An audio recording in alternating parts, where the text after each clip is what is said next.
So the first one is going to be sketching an angle in standard form. So when we want to sketch an angle in standard form, you can see in this case we have a radian, okay? Now there's a couple different ways we can think about doing radians.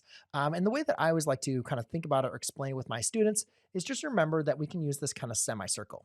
So halfway around a circle is going to be pi, right? Or 4 pi over 4. Now my angle is only going to be 3 pi over those 4. So 1 pi, 2 pi over 3 pi over 4. So again, we always start at our standard. Our initial side is always the positive version of our x-axis. And then we're going to have our terminal side, which is going to go over right over here.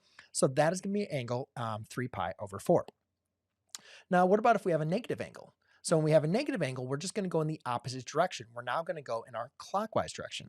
Now you can see my denominator, though, is at 6, right, instead of a 4. So we're going to do the same idea here. Like we can create this as a semicircle, right? But now instead of breaking it up into 4 equal parts, I'm now going to go ahead and break this up into 6 equal parts.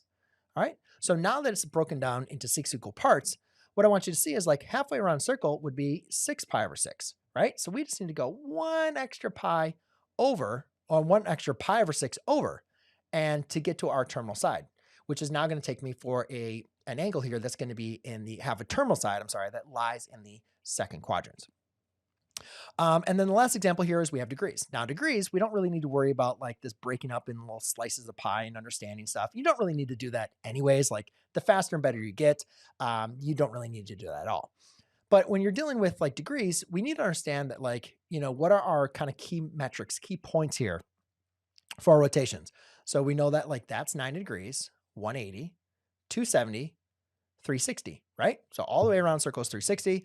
And then to get to 420, I just need to go an extra 60 degrees, which I'll just estimate here to be right there. So this would be what we call an angle that has an extra revolution on it.